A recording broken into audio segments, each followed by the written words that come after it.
नाजरीन अस्सलाम वालेकुम। भैंसा अपडेट न्यूज़ में आप तमाम का खैर मकदम है। भैंसा बल्दिया साबिक़ा सदर नशीन व ज़िले सदर मजलिस मोहम्मद जाबिर अहमद ने अपनी क़यामगाह पर पुरहुजूम प्रेस कॉन्फ्रेंस से खिताब करते हुए ज़िले निर्मल बिलखुसूस भैंसा में हालिया गणेश विसर्जन जुलूस के इंतज़ामात और पुरअमन इख्तिताम के अलावा ज़िले निर्मल में जारी बारिश से सैलाब की संगीन सूरत हाल में ज़िले निर्मल कलेक्टर अभिलाषा अभिनव IAS, ज़िले SP डॉक्टर जी जानकी शर्मिला IPS और भैंसा additional SP Avinash Kumar IPS की मुतर्रिक खिदमात की ज़बरदस्त सिताइश करते हुए मुबारकबाद पेश की और कहा कि ज़िले एडिशनल कलेक्टर, लोकल बॉडीज़ व भैंसा बल्दिया स्पेशल ऑफिसर के अलावा भैंसा सब कलेक्टर ने भैंसा शहर में मनमानी कर रहे हैं, जिसकी वजह से अवाम के मुश्किलात में इजाफ़ा हो रहा है, क्योंकि भैंसा तहसील दफ्तर का मेन गेट जो अहम शाहरा पर मौजूद है, इसे बंद करके एक छोटे से तंग रास्ते पर मुंतकिल किया जा रहा है, जहां देहातों से आने वाले अवाम को पार्किंग और दीगर मसाइल का सामना हो सकता है।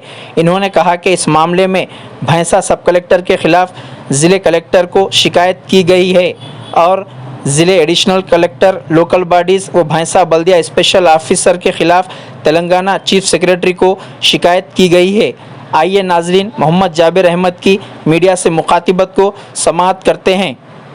हर चीज़ में हर वक्त 24 घंटे भैंसा पीस के लिए काम करे। मैं पैसे की तरफ से, ख़ासकर मुसलमानों की तरफ से उनका शुक्रिया अदा करता हूँ। और जिस ढंग से कलेक्टर मैडम जो फ्लड में जो अपने अकेले उसमें फिरे हैं, कभी कड़म में दिखे तो कभी बासर में दिखे तो कभी गडाना वागू पे दिखे, तो इतना हार्ड वर्क मैं मेरे 40 साल के पॉलिटिकल में मैं कोई ऐसे ऑफिसर को नहीं देखा। वैसे ही हमारे SP मैडम जो इतना हार्ड वर्क करते हुए ट्रैक्टर पे, एक लेडी होते हुए भी ट्रैक्टर पे बासर में पूरे एरिया को कवर करे, बहुत खुशी हुई हमको। और कोई भी साथ में कोई लीडर्स वगैरह नहीं थे, बगैर लीडरों के इन्होंने जो पीस करे और फ्लड के हीरों को जो फिरे हैं, फिर के जो काम करे, मैं और एक बार उनका तमाम का शुक्रिया अदा करता हूं कि कोई लीडर की कमी महसूस होने नहीं दिए। उसके बाद जो है ना, एक दो चीज़ें सामने आ रही थी, मैं खाली देख रहा हूँ तो मैं बात करता हूँ, कभी भी मौका आया तो मैं बोलता हूँ। हमारे एडिशनल SP साहब जो फैज़ान साहब है, और उसके बाद जो है ना हमारे सब कलेक्टर साहब नए आए सो है। हम बड़ी उम्मीद रखे थे कि एक IPS IAS ऑफिसर हमारे पास आए हमारे पैसे के लिए, बोल के हम उम्मीद रखे थे हमारे सब कलेक्टर साहब से भी। और हमारे पुलिस डिपार्टमेंट में जो टीम है यहाँ की, अविनाश जी और हमारे सर्कल साहब, पुलिस डिपार्टमेंट पूरे बहुत अच्छी तरीके से गणेश मेंटेन करे, पीस के लिए करे। हमारी बकरीद भी आई बगैर हमारी ज़रूरत पड़े के, बगैर लीडरों की ज़रूरत पड़े के, एक दो मीटिंग हिंदू मुस्लिम्स के लेकर पूरे माहौल को सुधारे हैं। बड़ी खुशी हुई सुनने के लिए। मगर तकलीफ बाद में ये हो रही, ये जो दो IAS ऑफिसर आए हैं हमारे एडिशनल कलेक्टर साहब, सबसे ज़रूरी बात यह है कि भैंसा म्यूनसिपाल्टी में आप लोग जानते हैं, सीनियर लोग भी मेरे पास है, आप लोग सब जानते हैं कि भैंसा म्यूनसिपाल्टी में भैंसे म्यूनसिपाल्टी की एक भी ज़ाती प्रॉपर्टी नहीं थी भैंसे में, जिस वक्त मैं 1995 में चेयरमैन बना था। तो चंद्रबाबू नायडू साहब जब CM थे, वो बहुत डेवलपमेंट का काम हुआ था, जब पूरे म्यूनसिपाल्टीज में क्या उसमें क्या। तो बाबू साहब जब एक स्कीम लाए थे ई-सेवा बोल के, वो ई-सेवा के वास्ते हमको जब वो पीरियड में 22 लाख रुपए TDP गवर्नमेंट में हमारे CM साहब दिए थे हर म्यूनसिपाल्टी को। तो मुझे भी पैसे आए थे 22 लाख रुपए, मगर परेशानी ये थी कि कोई लैंड हमारी म्यूनसिपाल्टी की कहीं भी नहीं थी जो हम ई-सेवा बना सके। मैं बहुत परेशान था। हमारे श्री शंकर साहब भी अभी है, हमारा एक ओपन प्लेस था जो हमारे नागनाथ पटेल का कॉम्प्लेक्स, उसके सामने जो पार्किंग बना लिया वो लोग नरसिम्हा नगर वाले, वो जगह चॉइस करा तो पूरे लोग वहाँ के कॉलोनी वाले आए थे, चेयरमैन साहब हमारे बच्चों के खेलने के वास्ते पार्किंग है, प्लीज़ आपसे हम रिक्वेस्ट करते कि हमारे वास्ते रहने दो। ठीक है बोल के मैं खान बैठा। अब वो गवर्नमेंट से पैसे आने के थे तो मैं और हमारे जबकि कमिश्नर मेरे ख्याल से श्रीनिवास साहब कुछ थे शायद, जब उन्होंने हम दोनों मिल के विकास राज कलेक्टर साहब थे, जब वो यूनाइटेड हमारा आदिलाबाद था उस टाइम पे मैं वहाँ पर गया, जाके ऐसा हाथ जोड़ के ठहरा मैं, इधर आए चेयरमैन साहब, तो बोला देखो साहब मैं एक माइनॉरिटीज़ चेयरमैन हूँ और मेरा प्रॉब्लम ये है कि गवर्नमेंट से जो भी स्कीम आई, मगर बदकिस्मती हमारी है कि म्यूनसिपाल्टी को 1-2 गुंठे की ज़मीन भी हमारे पास नहीं है, ये स्कीम्स हमारे पास आई, क्या होना आपको? तो बोला साहब मेरे को लैंड होना जो गवर्नमेंट से ई सेवा वगैरह है, है क्या आपको नज़र में? बोला साहब हमारी कुछ ज़मीन है 4 एकड़, जो 1954-53 में हम लोग लिए थे कौन सा बैल बाज़ार के वास्ते, पूरा रिकॉर्ड हमारे म्यूनसिपाल्टी में है, मगर वो लैंड सूटेबल नहीं है बोल के बैल बाज़ार का जब वो पीरियड में कैंसिल कर दिए। कैंसिल करने के बाद वो ज़मीन वैसी म्यूनसिपाल्टी के नाम पे अभी भी है। तो और उसमें हमारा गोदाम भी है, बोला मैं गोदाम के बाजू साहब 15-20 गुंठे ज़मीन निकलती जो वेस्ट है, वो अगर आप मुझे दे दिए तो आपकी मेहरबानी होती, और मैं उम्मीद करता हूँ कि अगर आप दिए तो मैं विकास राज कॉम्प्लेक्स बोल के मैं नाम रखूँगा मेरी म्यूनसिपाल्टी की तरफ से। नहीं चेयरमैन साहब आप जाइए, हमको बिठा दे के वहाँ से फ़ोन करें आरडीओ साहब को और एमआरओ साहब को, जब एमआरओ ऑफिस था जाबिर साहब आ रहे, जाबिर साहब आने से पहले वो जगह का पटनामा करके handing over taking over report मुझे देना हो, ज़मीन हैंड ओवर करो। हम आदिलाबाद से आए तक क्या है पूरा नक्शा वगैरह बना कर लेके पूरे डॉक्यूमेंट्स वगैरह सब मेरे पास है, म्यूनसिपाल्टी में भी है, तो वो लैंड हमारे हैंड ओवर करें। पूरा कार्रवाई म्यूनसिपाल्टी की होने के बाद, फेवर में होने के बाद हम गवर्नमेंट को भेजाए तो 22 लाख रुपये आए। फिर IDSMT बोल के स्कीम थी, उसमें करोड़ों रुपए बाबू साहब दे रहे थे। तो जब भी मैं क्या करा साहब, ये टैक्सेस वगैरह वसूल करके हमारे एम्प्लॉइज़ की तनख्वाह देने का था, जितने भी साफ़ सफाई के है ना उनको तनख्वाह देने का था। तो 4-4, 6-6 महीने तनख्वाह नहीं आती थी। तो मैं जाके मिल के बोला कि साहब मुझे शॉपिंग कॉम्प्लेक्स के वास्ते मेरे पास जगह है, तो मुझे वो ज़माने के मुझे जो है ना 80 लाख रुपये मुझे मंजूर हुए, जो शॉपिंग कॉम्प्लेक्स अभी है। फिर वो आए, हम प्रपोजल वगैरह पूरा गवर्नमेंट से आता, हमारे पास कुछ भी नहीं होता, हम यहाँ से प्रपोजल भेजाए, पूरा स्केच वगैरह एस्टीमेट वगैरह जो भी है ना टाउन प्लानिंग ऑफिस से बना सुने के नहीं आने बाद शॉपिंग कॉम्प्लेक्स हम लोग बना लिए। ये हुआ। अब वो बीच में जो है ना वो हमारे शॉपिंग कॉम्प्लेक्स के बाजू जो है हमारा मुस्लिम खबरस्तान है, तो कुछ लैंड ग्रैबर जो है ना उनको वो ज़मीन डालने की फिक्र में थे, हालांकि रिकॉर्ड है सब है। तो एक इशू मचा दिए कि शॉपिंग कॉम्प्लेक्स जहाँ बन रहा वो खबरस्तान है, और जो अब खबरस्तान है वो पट्टा लैंड है। मैं बहुत मेहनत से पेपर जमा करे हम लोग सब बताए। जब एक वक्फ इंस्पेक्टर भी था इब्राहिम बोल के, उन्हें कुछ पैसों से ले क्या करा, ये इधर खबरस्तान बता दिया, इधर पट्टा लैंड बताया। मैं क्या करा, पुलिस में दिया, पुलिस में उसके खिलाफ FIR हुआ। FIR होने के बाद फिर उन्होंने काश को गया हाई कोर्ट, काश में भी उन्हें फेल हो गया। बाद में आके पाँव पर बोला कि नहीं चेयरमैन साहब मैं यहाँ से चले जा रहा हूँ, माफ़ कर देना, अभी भी FIR है, आप देख सकते हो। मगर वो लैंड ग्रैबर जो थे ना वो हमारे खबरस्तान को डालने के चक्कर में थे, ऑलरेडी गजट है उसका, हर चीज़ है सुने के लिए। तो उसमें एक लैंड ग्रैबर एक उसको क्या करे, कुछ GP दे दे के सामने बढ़ा दे के शुरू कर दिए सुने। तो चलते गया कहीं उनको मौका नहीं मिला, पूरे पेपर सब म्यूनसिपाल्टी के फेवर में थे। जब हम कॉम्प्लेक्स बनने के बाद उसका एक्शन कर रहे थे तो महमूद अली साहब रेवेन्यू मिनिस्टर थे, और उनके पास भी शिकायत गई वहाँ पे।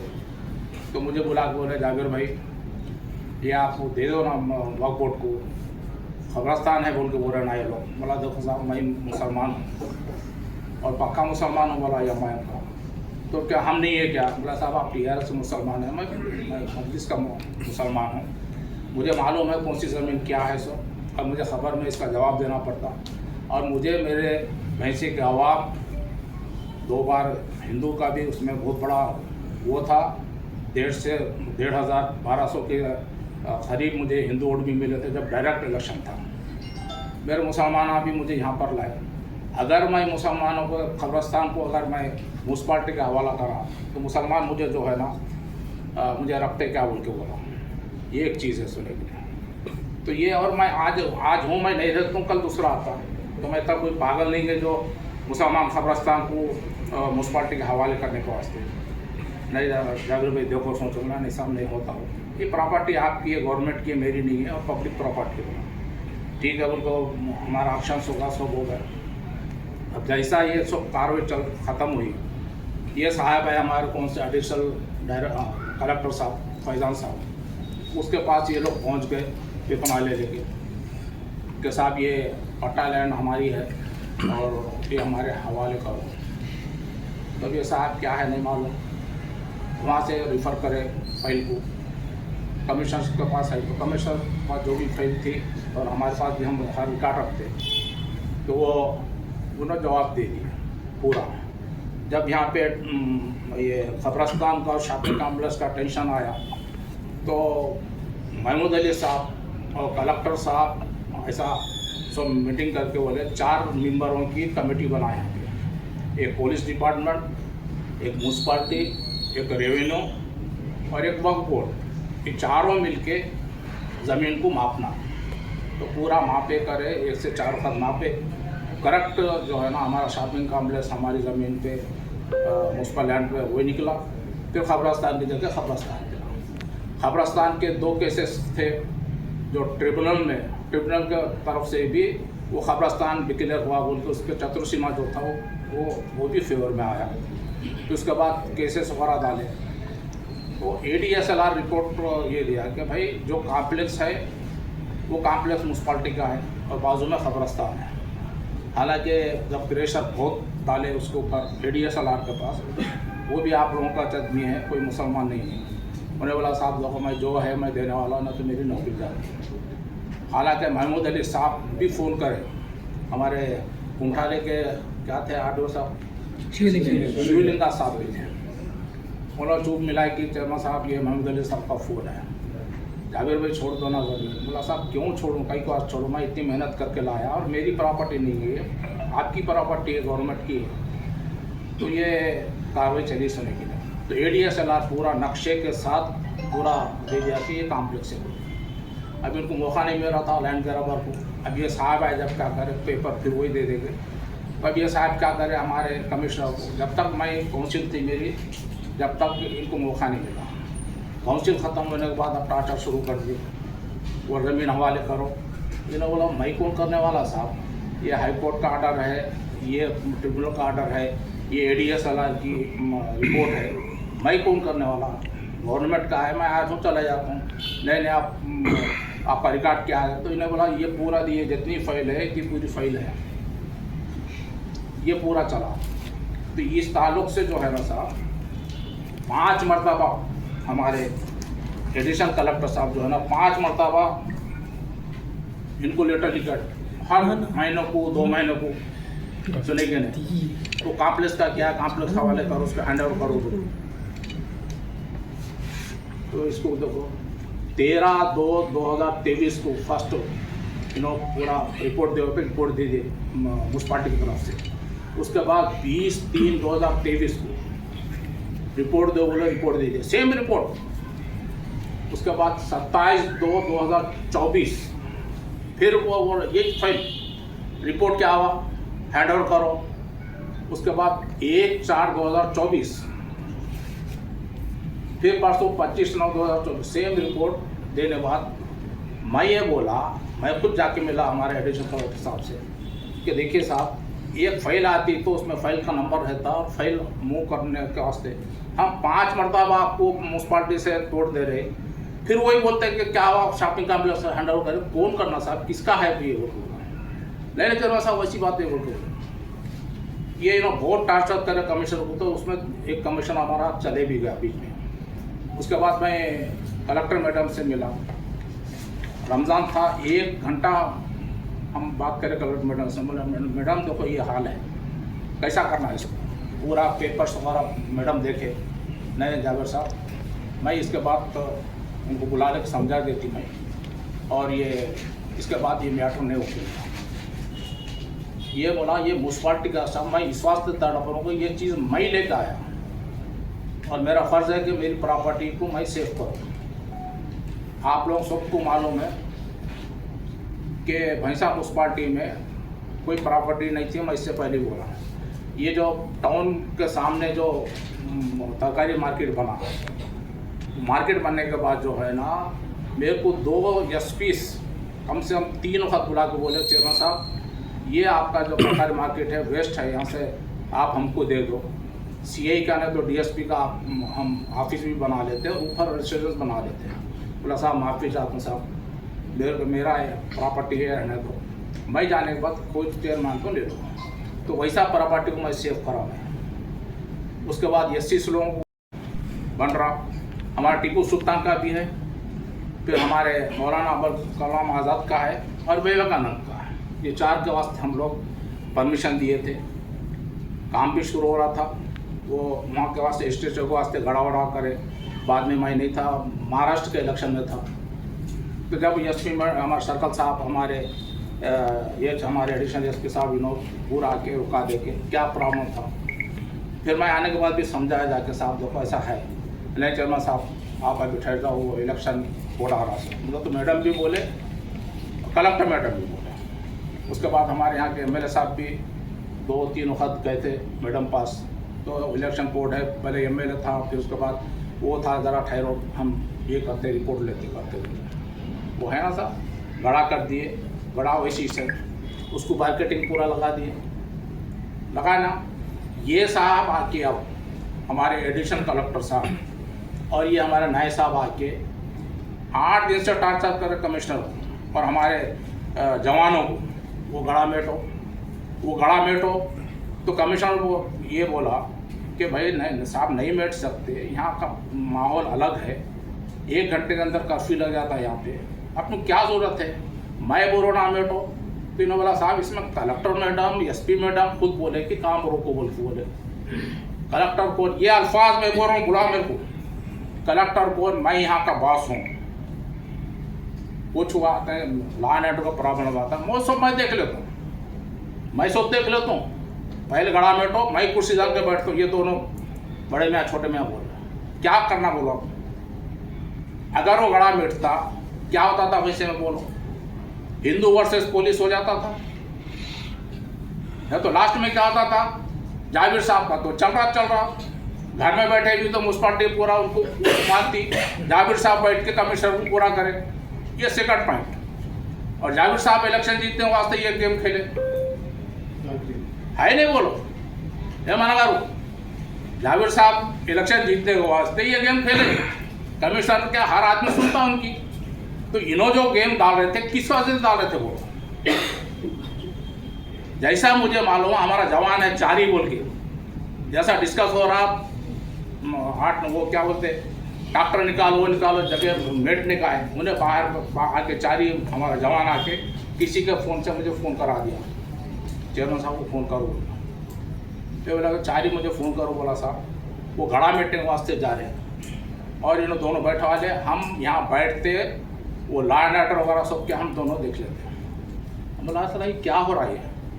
साथ ही क्या मुझे हमारे सर्कल साहब थोड़ा बीमार होकर मालूम हुआ, और 3 बजे का कुछ टाइम था, हमारे एसपी मैडम कलेक्टर मैडम भी ज़रा बिजी रहते। साथ ही मैं अविनाश जी को फ़ोन करा, साहब है क्या है, जाबिर साहब क्या बात है।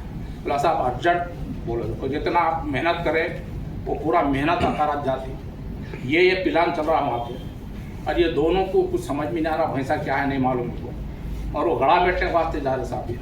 अरे बहुत अच्छा हुआ ये।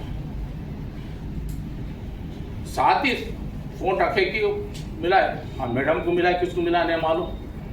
बाद में इनको बोल दिया कि जब तक कलेक्टर साहब एसपी साहब जब तक आर्डर नहीं देंगे वहाँ जाना नहीं कोई भी।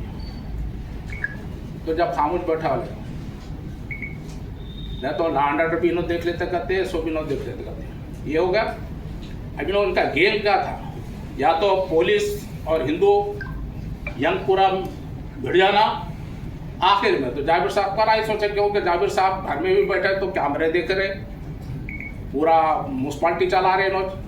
हालांकि 9 महीने से ना माई गया ना मेरा काउंसलर गया, ना 9 महीने से आप लोग मेरे फ़ोन रिकॉर्ड से देख लो, सब देख लो, 5 मरतबा 6 मरतबा कमिश्नर को कोई काम करते फ़ोन कराऊंगा सुनिए। एक होगा। अब इनकी चाल देखो क्या करने वाले थे। वो सोना चांद मार्केट में मंदिर के पास कुछ पूजा वूजा चल रहा है, तो टेम्पररी उन्होंने शेड हमेशा हर साल डालते वो लोग, वो शेड डाल लिए। शेड डाले तो कोई उनको फ़ोन करके बोल दिया शायद एडिशनल कलेक्टर साहब को, साहब ऐसा ऐसा, तो एडिशनल कलेक्टर साहब क्या कर रहे हमारे टीपो मैडम को फ़ोन करें, वो जाते रिमूव कर जल्दी, मैं आ रहा हूँ। अब ये बेचारी लेडी है ना परेशान हो गई, नहीं साहब ठीक है बोल के बोल। उसके बाद क्या, फिर 2 दिन के बाद आए, रिमूव करो ना तो सस्पेंड कर दो। ये दोनों आए, कौन बड़े मियाँ छोटे मियाँ, ऑफिस में बैठ के बोल रहे वो अभी रिमूव करके आना। तो आपको मैं ये बोल रहा हूँ, मैडम बोले देखो मैं गई थी, हमारी एमएलए साहब का फ़ोन आया, ये बोल रहा हूँ मैं, कौन एमएलए, मैं यहाँ का आवास हूँ। एमएलए बोले तो सुनते कि मैं मेरी सुनते।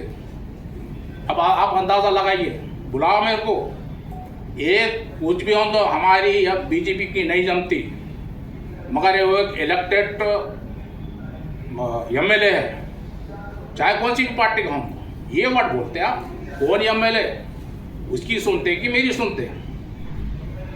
ये मैं मामूली बात नहीं, ये प्रेस कॉन्फ्रेंस लेकर बोल रहा हूँ। तो इनका मकसद क्या है बोलो, गाँव को जलाना चाह रहे नो, पूछो इनको जाके, डिपो मैडम को पूछो। अगर मैं अविनाश कुमार साहब को फ़ोन नहीं करता तो वो आज गाँव अंगार लग जाती थी। आप हम जो मेहनत करें वो सब आकार रख जाती थी। उसी ताल्लुक से आज मैं प्रेस कॉन्फ्रेंस लिया। 9 महीने से मैं अच्छा सुकून में था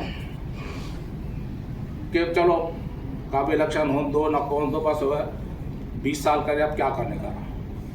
अब ये लोग कुछ भी उंगली करते रहते,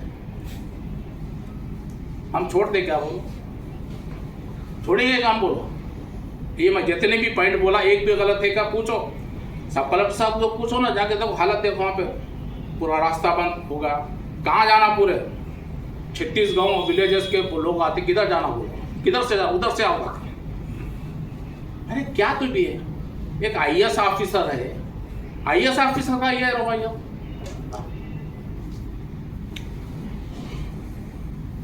तो आप लोगों से रिक्वेस्ट है, ये चीज़ें जो है मैं बोला, अब ये भी पेपर है पूरा, चीफ सेक्रेटरी में लिख दिया, पूरे पेपर आए। मैडम को भी 1 घंटा में मैडम से बात करा से पहले ये तारुफ से शॉपिंग का मुल्क तारुफ से, इनका मकसद क्या है। और एक हमारा बिजली का कुत्ता एक फिर रहा, उसका एक इशू है, उन्होंने भी साहब से मिले, अस्सलाम वालेकुम, वालेकुम सलाम, हाथ मिला लिया बस। वो एक निर्मल का एक है टिंगरू, दलाल है, ब्रोकर है, हमारे वो रिपोर्टर का, उन्हें इसको मिला दिया, साहब मिला लिया, बीच में बहुत चला, कुछ लेन देन हुआ, वो हुआ बोल, तो वो भी कमिश्नर बोल रहे इसका मोटेशन करो। कमिश्नर बोला साहब मैं नहीं करता हूँ, ऑलरेडी 2 आर्डर्स कलेक्टर मैडम दिए हैं, फिर 2 हाई कोर्ट के आर्डर्स है, मैं बोल रहा कर दो। तो मैं कमिश्नर को भी रिक्वेस्ट करता हूँ, ये लोगों की बातों में मत आओ, उन्होंने मोटेशन करो बोलो, रजिस्ट्री करो बोलो, इतना ही बोलो कि राइटिंग में हमको दो, क्योंकि 2-4-6 महीने में रिटायरमेंट है, मैं किसको भी छोड़ने वाला नहीं है। आप खुला बोलो, मुझे राइटिंग में दो साहब, मैं मोटेशन भी करता हूँ, रजिस्ट्री ऑफिस में अगर रजिस्ट्री भी कर देता हूँ। मैं खाली ओरल बोल के बोले तो आप मत जाओ, और मैं आपको भी छोड़ने वाला नहीं है बोला। ये है चीज़, राइटिंग में देते नहीं आप। शुरू हमारे मुसलमानों में वो कुरैशी लोग में लगा दिए, वो क्या कि हड्डी का गोश्त इतने में, बगैर हड्डी का गोश्त इतने में बोलूँ, इनको इनको कौन इनो एडिशनल कलेक्टर साहब बोला वो हमारा मुसलमानों का मसला था, उन्होंने हमारे नौजवान मिलकर कर ले रहे थे। अच्छा उसमें भी हमारे एडिशनल एसपी साहब मिले आए, बोले हमारे कमिश्नर से बयान देने लगा दिए, तुम बयान दो। नाजरीन, आपके अपने YouTube चैनल भैंसा अपडेट न्यूज को लाइक, शेयर और सब्सक्राइब जरूर करें।